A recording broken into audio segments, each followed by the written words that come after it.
Esta pandemia causada por esse vírus trouxe a todos nós uma guerra de opiniões, provocou uma guerra de contradições, colocou pessoas em um estado de choque, colocou pessoas em um estado de inércia, colocou pessoas em um estado de divergências, muitas vezes até incontroláveis.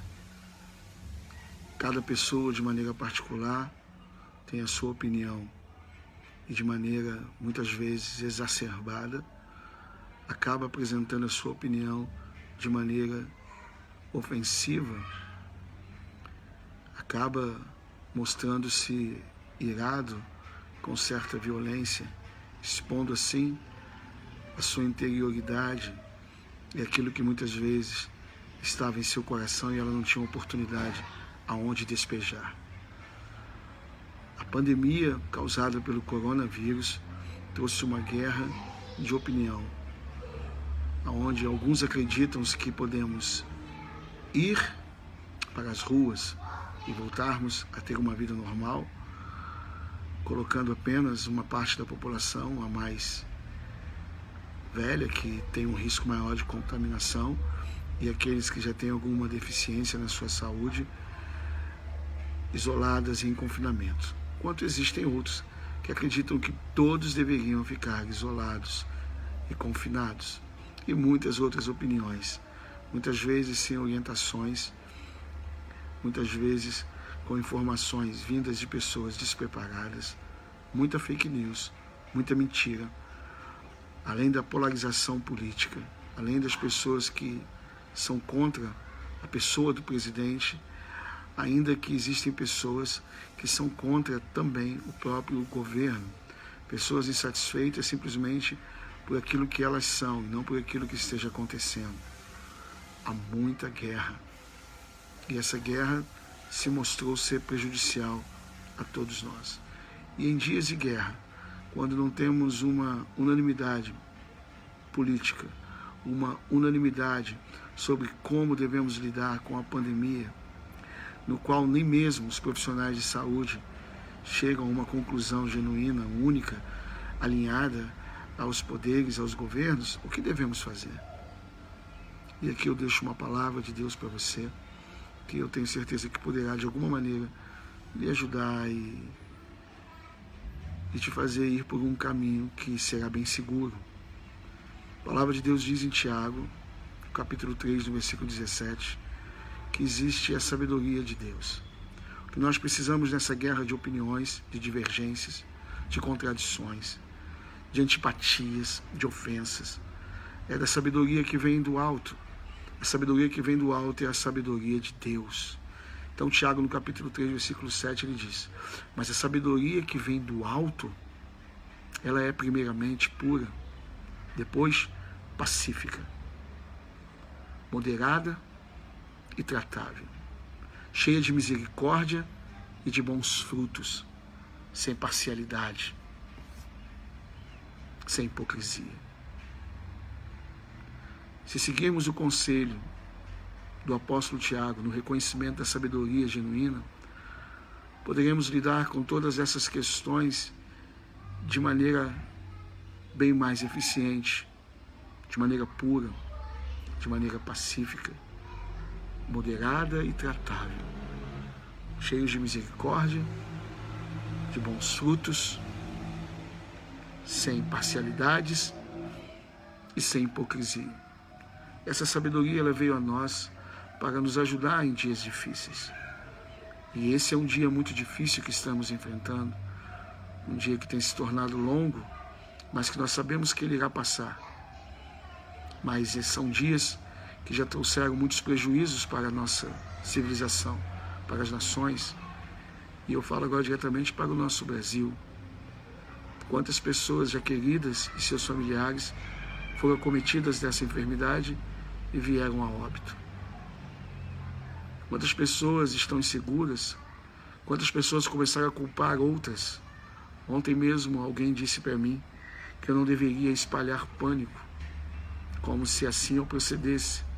E eu tive a sabedoria do alto para poder lidar com a pessoa pela simplicidade dela, no pensamento dela, porque na verdade ela acreditava que isso estava acontecendo, mas era a sua limitação.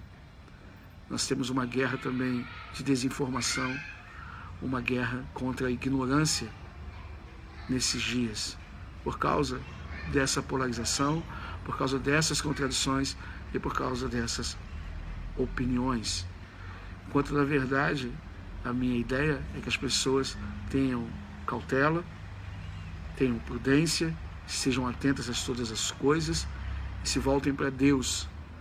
Não só por causa da pandemia, porque isso é o melhor a se fazer na vida, para se viver aprendendo a ser muito mais do que ter.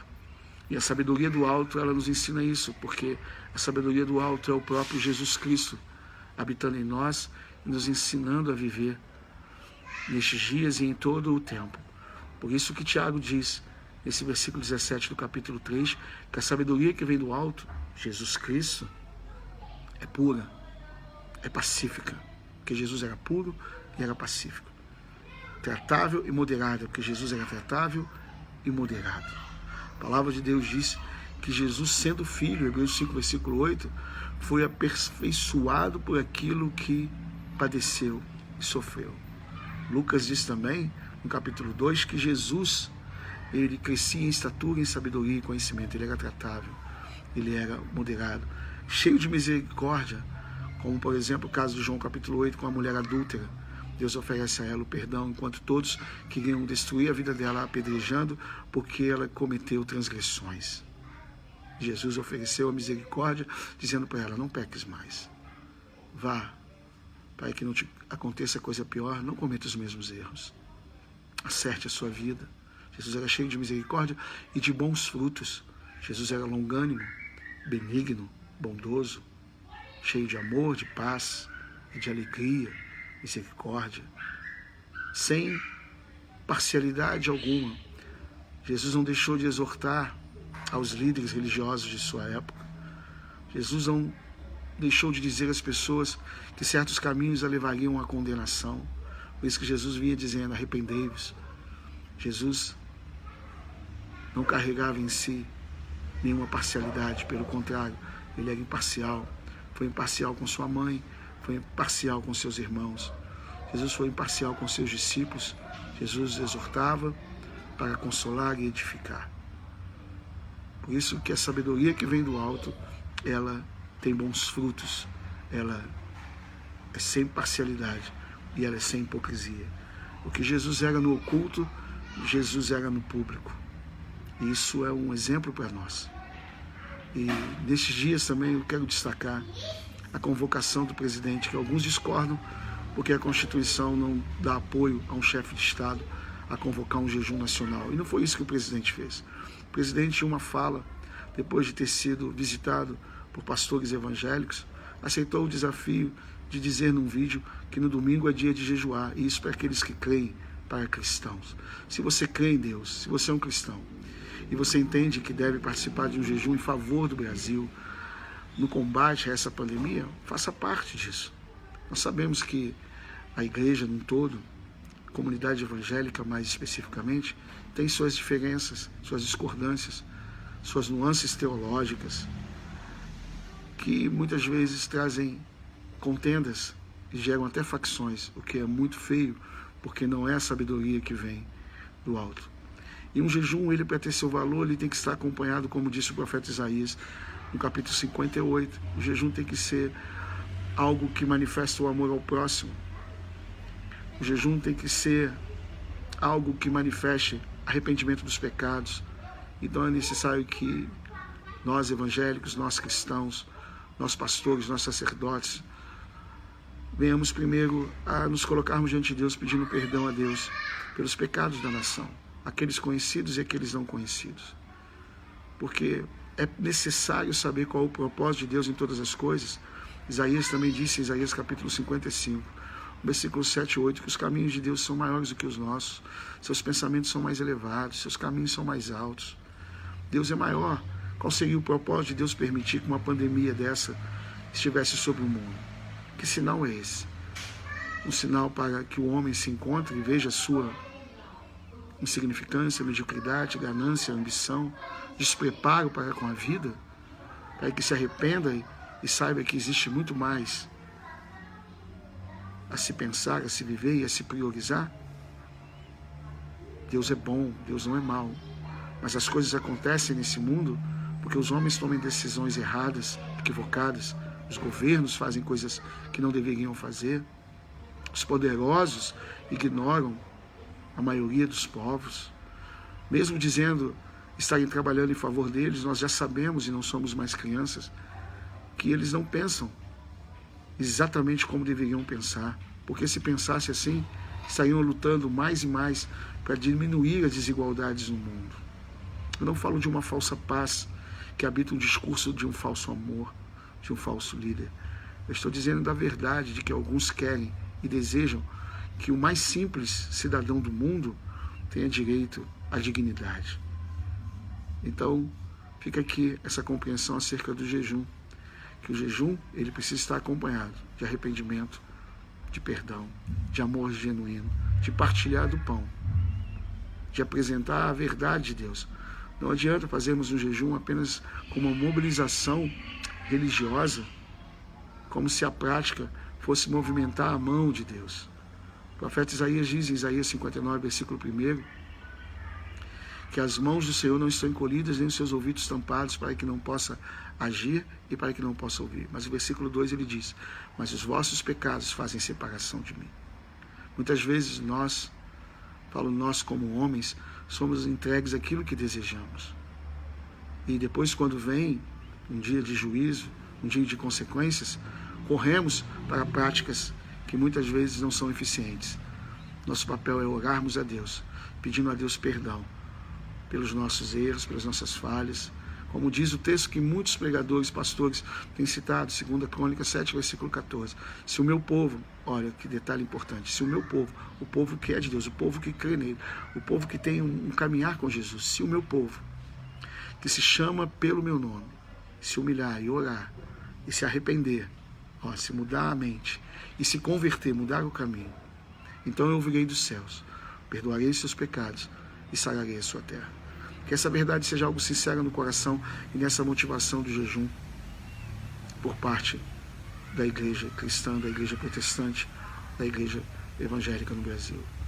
A sabedoria de Deus, que é pura, que é pacífica, que é moderada, que é tratável, que é cheia de misericórdia, de bons frutos, sem parcialidade e sem hipocrisia, seja vista na atitude desse jejum, para que não seja apenas algo que venha promover instituições, denominações, sem, contudo, revelar a unidade do corpo, como diz Efésios 4, versículo 4 e 5, em um só corpo, em um mesmo Espírito, um só batismo, uma só fé, em uma só vocação. Aí sim, aí Deus que sonda os corações sabe que o coração desse povo está inclinado a Ele, pedindo compaixão da nossa nação. Deus disse, e eu encerro aqui, o que é que Ele pede de ti, ó homem? Você, homem de Deus, você, sacerdote, você, pastor. Miqueias capítulo 6, versículo 8. O Senhor te declarou, ó homem, o que é que Ele pede de ti? Que ames a misericórdia, a benignidade, que pratique a justiça e que andes humildemente com o Senhor, teu Deus. Que esse jejum seja cheio da sabedoria que vem do alto. Que seja uma oportunidade para que todos estejam em paz com o Criador. E que a vontade de Deus prevaleça sobre a nossa nação. E a vontade de Deus, quando nós o buscamos, é sempre boa, perfeita e agradável. Que Deus livre o Brasil de todo o mal, fazendo o nosso país prosperar em cura, em uma mentalidade sarada e uma consciência sincera. Termino citando mais uma vez o que nós precisamos. A sabedoria que vem do alto. Tiago 3,17. Pura, pacífica, moderável, moderada, tratável, tratada. Cheia de misericórdia. Bons frutos, sem parcialidade e sem hipocrisia. Deus nos abençoe, Deus sare o nosso país. E que o nosso coração, em dias difíceis e em dias bons, possa estar em chamas. Porque o resultado da graça de Deus, Jesus, que manifestou a nós o favor do Pai, seja um coração em chamas, um coração pronto para receber o conserto, a exortação, o consolo, a edificação.